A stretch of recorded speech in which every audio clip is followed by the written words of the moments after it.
फतेहपुर के आज के इस महासम्मेलन में मंच पर उपस्थित इस कार्यक्रम के अध्यक्ष श्री श्याम सुंदर शर्मा जी, भारतीय जनता पार्टी के जिला के अध्यक्ष श्री गिरिराज सिंह कुशवाहा जी,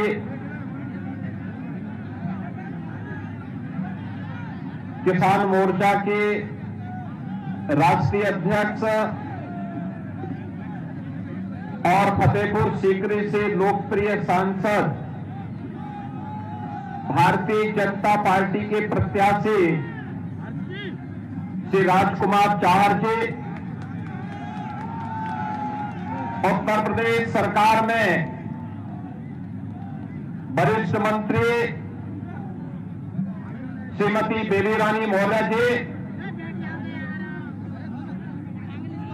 माननीय विधायकगण श्रीमती पक्षानिका सिंह जी, श्री छोटेलाल वर्मा जी, श्री भगवान सिंह कुशवाहा जी, जिला पंचायत अध्यक्ष डॉक्टर मंजू भदौरिया जी, श्री प्रदीप भाटी जी, हमारे पूर्व विधायकगण श्री महेश गोयल जी, डॉक्टर राजेंद्र सिंह जी, श्री जितेंद्र वर्मा जी, राहुल राठौर जी, कन्हैया लाल गुप्ता जी,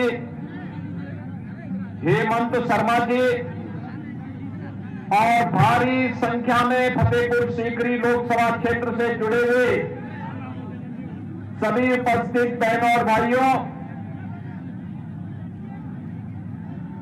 फतेहपुर सीकरी अपनी पौराणिक और ऐतिहासिक स्थलों के लिए विख्यात है। एक और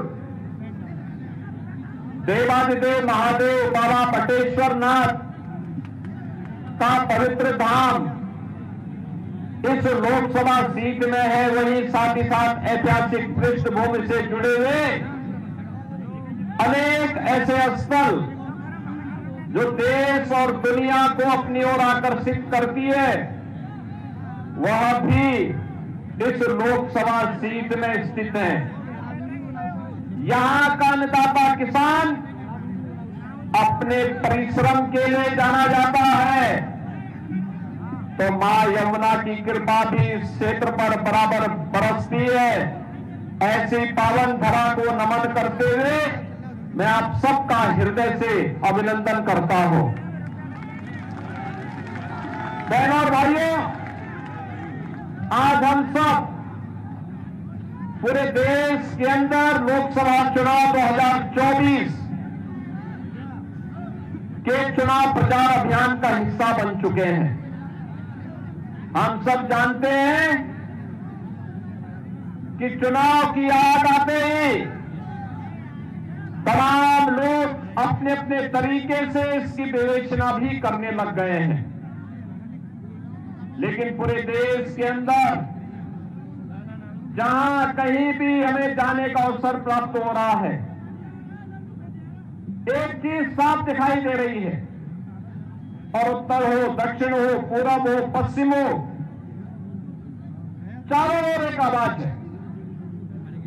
लोग ये मानते हैं, लोगों की ये तमन्ना भी है, आम जनमानस की भावना भी है कि चुनाव में एक और भारतीय जनता पार्टी के नेतृत्व में एनडीए गठबंधन है, और चुनाव परिणाम के बारे में लोग पहले से आश्वस्त हैं। दूसरी ओर वे लोग हैं जो दल को तो मिलाना चाहते हैं, लेकिन उनके दिल ही नहीं मिल पा रहे हैं। आप देख रहे होंगे इंडी गठबंधन में जो लोग हैं, इन लोगों की स्थिति आप देख रहे होंगे। वेस्ट बंगाल में टीएमसी ने अपने सभी प्रत्याशी दे दिए, कांग्रेस के लिए एक भी सीट नहीं छोड़ी, लेकिन वो इंडी गठबंधन का हिस्सा है। केरल में कम्युनिस्टों ने कांग्रेस के साथ कोई गठबंधन नहीं किया, लेकिन वह इंडी गठबंधन का हिस्सा अपने आप को कह रहा है। ऐसे ही महाराष्ट्र के अंदर देखने को मिल रहा है, और ऐसे ही अलग अलग क्षेत्रों में जब इनको प्रत्याशी नहीं मिल पा रहे हैं तो सपा का प्रत्याशी कांग्रेस में जा रहा है, कांग्रेस का सपा में जा रहा है, और तब जोड़ तोड़ करके किसी प्रकार से ये लोग चुनावी अखाड़े में अपना दांव आजमाने का कार्य कर रहे हैं। आपने देखा होगा पूरे देश के अंदर लोग आश्वस्त हैं, और आश्वस्त इस बात के लिए भी है क्योंकि मोदी जी के नेतृत्व में जो कार्य पिछले 10 वर्षों में हुआ है, एक चुनाव उन कार्यों की प्रति कृतज्ञता ज्ञापित करने के लिए भारत की जनता जनार्दन के द्वारा फिर तीसरी बार मोदी जी को आशीर्वाद दिया जाना है, और इसके लिए जनता भी आश्वस्त है कि मोदी जी के नेतृत्व में भारतीय जनता पार्टी फिर से तीसरी बार सरकार बनाएगी, कोई संदेह नहीं होना चाहिए। बहनों भाइयों, आज पहला चुनाव है 18वीं लोकसभा का, जिसके परिणाम के बारे में जनता स्वस्थ है। बस हमारी तैयारी क्या होनी है कि हमारा प्रत्याशी कितने अधिक वोटों से लीड लेकर के देश की संसद में पहुंचता है। इसकी तैयारी के लिए हर लोकसभा सीट में एक नई प्रतिस्पर्धा खड़ी हुई है। मैं जिस क्षेत्र में जा रहा हूं, जिस भी क्षेत्र में जा रहा हूं, अब तक मैं लगभग 25 लोकसभा सीट को कवर कर चुका हूं, और मैंने एक चीज देखी है, जहां भी मैं जा रहा हूं लोग मुझे एक बात कह रहे हैं साहब हमारी बढ़त 3 लाख से प्रारंभ होकर के आगे जनता जनार्दन का आशीर्वाद जहां तक मिल जाए वहां तक हम लेके जाएंगे। हम लोग चुनाव जिता करके अपने प्रत्याशी को भेजेंगे, इसमें कोई संदेह नहीं। हर एक ओर से यही आवाज आ रही है, और इसीलिए मैं आपके पास आया हूं कहने के लिए, बहनों और भाइयों, यह आवश्यक भी है, यह आवश्यक भी है। आपने बदलते हुए भारत को देखा है, हमारी पीढ़ी सौभाग्यशाली है कि बदलते हुए भारत को देख रही है। ये नया भारत है, और ये नया भारत ही नहीं बल्कि हम अपने आंखों से एक विकसित भारत का तस्वीर भी हम देख रहे हैं। विकसित भारत एक ऐसा भारत होगा जिसमें नौजवान के हाथ को कार्य होगा, हर खेत को पानी होगा, हर व्यक्ति हर परिवार के लिए उसकी जरूरत की आवश्यकताएं उसके घर तक उपलब्ध होंगी। एक सुरक्षित माहौल में पूरे देश के अंदर उत्सव जैसा माहौल होगा। उस प्रकार का वातावरण प्रधानमंत्री मोदी जी के नेतृत्व में भारत के अंदर बनने की स्थिति पैदा हुई है, और उसी के लिए आपका आह्वान करने के लिए मैं आया हूं। लोग कहते हैं क्या ये संभव है? बहनों और भाइयों, 2014 के पहले के भारत को भी आप देखते थे, जो असंभव था उसे ही संभव बनाने के लिए मोदी जी प्रधानमंत्री बने हैं। जो लोगों के लिए था कि ये नहीं हो सकता है, मोदी जी ने उसी को संभव बनाया है। कोई एक स्कीम आप उठा के देख लीजिए, वैश्विक मंच पर भारत के सम्मान का प्रश्न था, जो काम 60 वर्ष तक कांग्रेस नहीं कर पाई, मोदी जी ने 10 वर्ष में वह काम करके दिखाया। आज दुनिया के अंदर 140 करोड़ भारतीयों का सम्मान बढ़ गया। भारत की सीमाओं को सुरक्षित करने के लिए दावे बड़े बड़े होते थे, दुश्मन देश तब भी भारत की सीमाओं में घुसने का दुस्साहस कर जाता था। आज क्या कोई भारत की सीमा के अंदर घुसपैठ कर पाएगा? क्या आज नहीं कर सकता है। उन्हें मालूम है घुसपैठ की कीमत कैसी चुकानी पड़ सकती है, यह सर्जिकल स्ट्राइक और एयर स्ट्राइक ने साबित करके दिखाया है। बहनों भाइयों, आंतरिक सुरक्षा की स्थिति किस प्रकार से बेहतर हुई है। ये कश्मीर में धारा 370 को समाप्त करके, नक्सलवाद की समस्या को समाप्त करके, पूर्वोत्तर के उग्रवाद की समस्या को समाप्त करके हम देख चुके हैं। और देश के अंदर इंफ्रास्ट्रक्चर कैसे होना चाहिए, एक्सप्रेस हाईवे, रेलवे, 4 लेन और 6 लेन की कनेक्टिविटी, मेट्रो, एयर कनेक्टिविटी, ये सभी के साथ साथ जिन जिलों में मेडिकल कॉलेज नहीं वहां मेडिकल कॉलेज, जिन राज्यों में IIT नहीं वहां IIT, जहां IIM नहीं वहां IIM, जहां पर एम्स नहीं वहां एम्स, ये सभी उपलब्ध करवाए जा रहे हैं। आपने देखा होगा ये नए भारत की नई तस्वीर इन नए इंफ्रास्ट्रक्चर के माध्यम से हम सबको देखने को मिल रही है। इन्हीं में हम भी देखते हैं कैसे भारत बदल रहा है। लोक कल्याणकारी योजनाओं के बारे में, राशन की सुविधा हो, रसोई गैस की सुविधा हो, विद्युत के निःशुल्क कनेक्शन की सुविधा हो, हर घर में शौचालय की सुविधा हो, नौजवान के हाथों को कार्य देने का हो, हस्तशिल्पी और कारीगरों के सम्मान का मामला हो। कौन ऐसा सेक्टर है जो छूटा रह गया हो। हर एक के लिए कुछ न कुछ करने का कार्य हुआ है।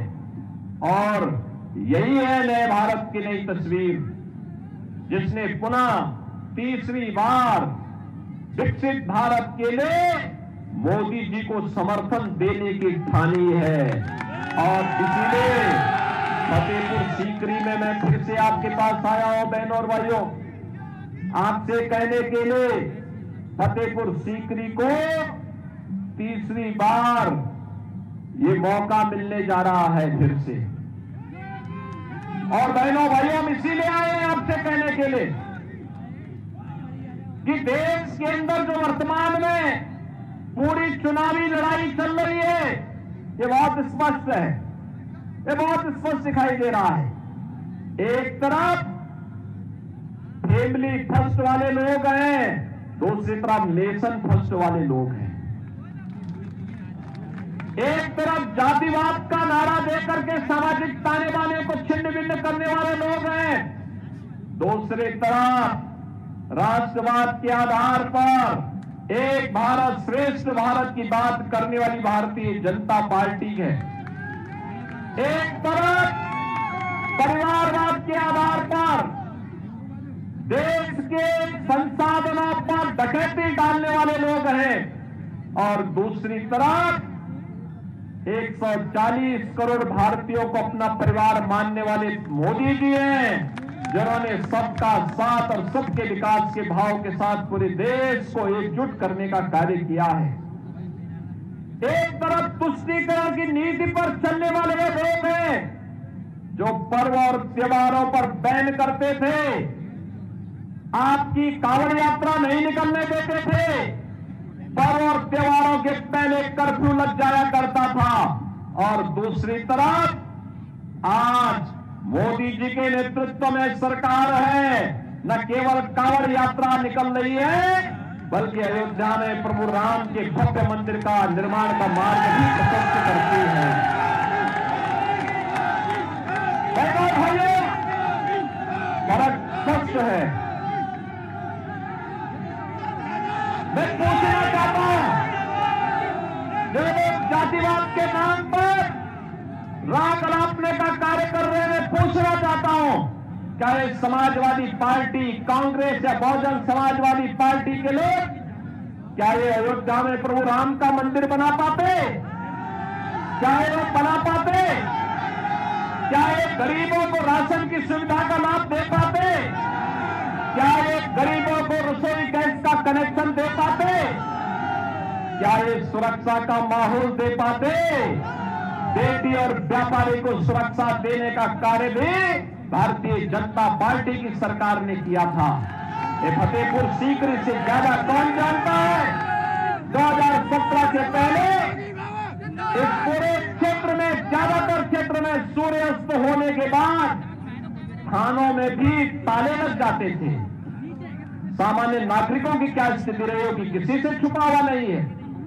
और इसलिए भाइयों बहनों, आज आप देख रहे होंगे अपराधी पहले तो उसने एक युक्ति निकाली थी कि चलिए सरकार जैसे आई है वैसे ही पिछली सरकारों की तरह हम भी वही करेंगे। लेकिन जब सरकार ने कहा नहीं, जीरो टॉलरेंस पर चलेंगे, या तो अपराध करना बंद करो, और अपराध करोगे तो उसकी कीमत चुकाने के लिए तैयार रहो। बहनों और भाइयों, तो ज्यादातर अपराधियों ने अपनी जमानतें तुड़वा करके जेल में चले गए, और अब तो कह रहे हैं भैया अब हमें जेल में ही मत भेजो। अब वहां भी जाने से भाग कर रहे हैं। अब आप देख रहे होंगे अब तो ज्यादातर अपराधी अपने गले में तख्ती लटका करके घूम रहे हैं, कह रहे हैं कि भैया जिंदगी भर ठेला लगा करके पेट भर लूंगा, लेकिन अब कुछ गलत काम नहीं करूंगा, एक बार जान बकस दो बस। बहनों और भाइयों, ये कानून का भय अगर अपराधी और माफियाओं के ऊपर न हो तो गरीबों का, सामान्य नागरिकों और व्यापारियों का ये अपराधी और माफिया जीना हराम कर देंगे। और इसीलिए उत्तर प्रदेश जैसे राज्य में जहां हर दूसरे दिन एक दंगा होता था, कांग्रेस और समाजवादी पार्टी के दंगा पॉलिसी और कर्फ्यू की पॉलिसी को जो प्रदेश झेला हो, उस प्रदेश में अब दंगा नहीं चलेगा, कर्फ्यू नहीं चलेगा। वह प्रदेश अब उपद्रव बर्दाश्त नहीं करेगा। वह प्रदेश अपने परंपरागत उत्सव के साथ जुड़ेगा, और उत्सव के साथ जुड़ने के लिए ही हम आपके पास आए हैं। ये उत्सव प्रदेश अब मोदी की गारंटी पर विश्वास करता है। मोदी जी की गारंटी वही है जो 100% होने की गारंटी देता हो। मोदी जी की गारंटी यही है जहां पर 12 करोड़ गरीबों को, गरीब किसानों को प्रधानमंत्री किसान सम्मान निधि का सौगात मिल जाता है। ये मोदी गारंटी है। 4 करोड़ गरीबों के सिर को ढकने के लिए आवास मिलता है।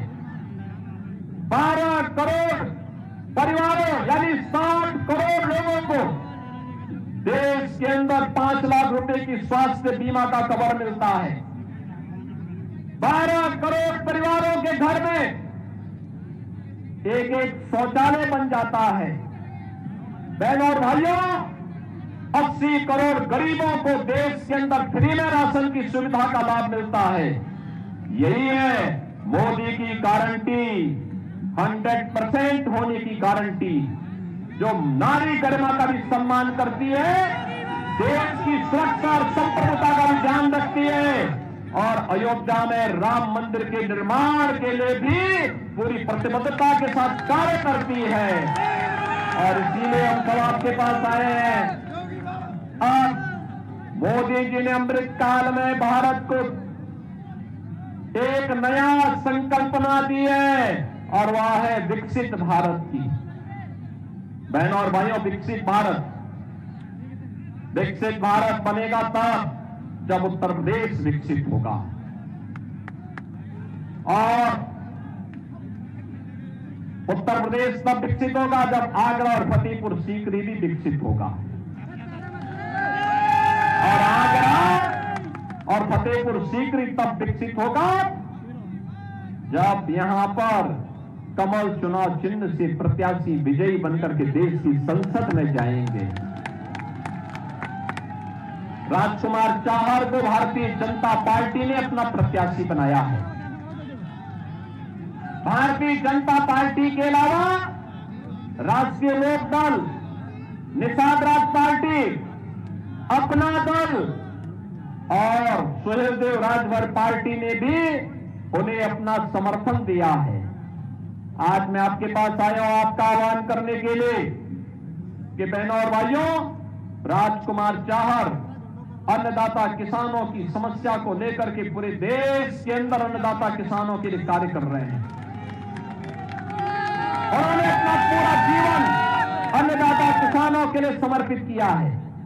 मैं देखता हूं महाराष्ट्र के अंदर है, कर्नाटक के अंदर है, मध्य प्रदेश, छत्तीसगढ़, राजस्थान, बिहार, वेस्ट बंगाल, उड़ीसा, असम, तेलंगाना, इन सभी राज्यों में जाकर के अन्नदाता किसानों की समस्या को लेकर के देश के अंदर राष्ट्रीय नेतृत्व के सामने रखना और फिर उन समस्याओं का समाधान का रास्ता निकलना, जहां से प्रधानमंत्री कृषि सिंचाई योजना भी निकलती है और जहां से प्रधानमंत्री किसान सम्मान निधि की सौगात भी हमारे अन्नदाता किसानों को प्राप्त हुई है।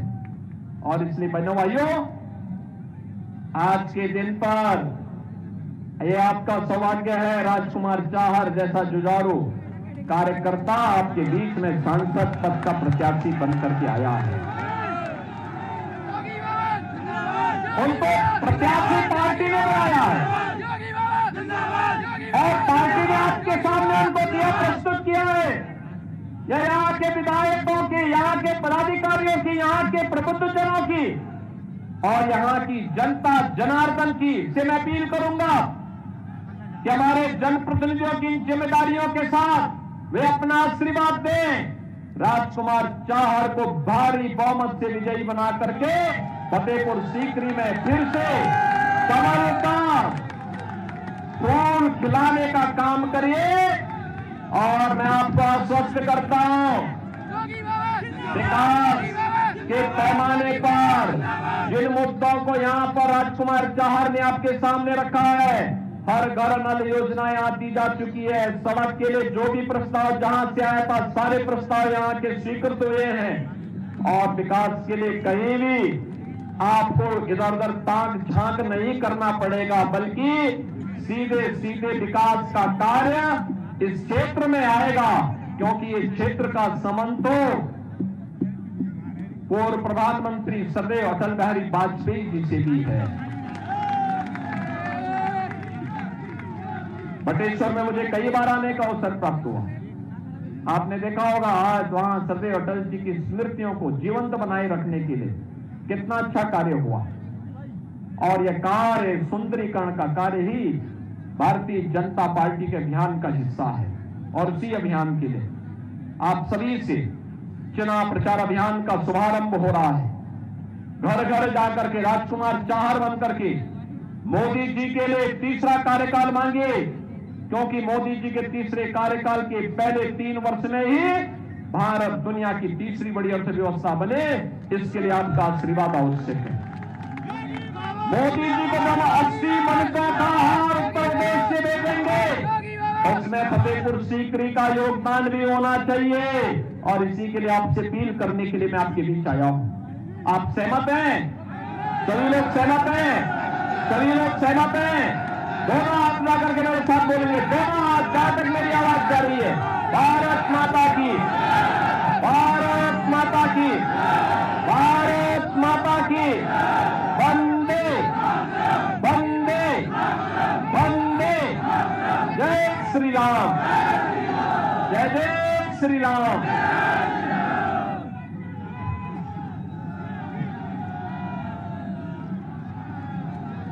बहुत बहुत धन्यवाद आदरणीय मुख्यमंत्री जी, आपने इस आगरा की धरती पर अपना आशीर्वाद दिया है और अपना दृढ़ संकल्प भी बताया है। मैं अब अपने लोकसभा के प्रभारी आदरणीय कन्हैया जी से आग्रह करूंगा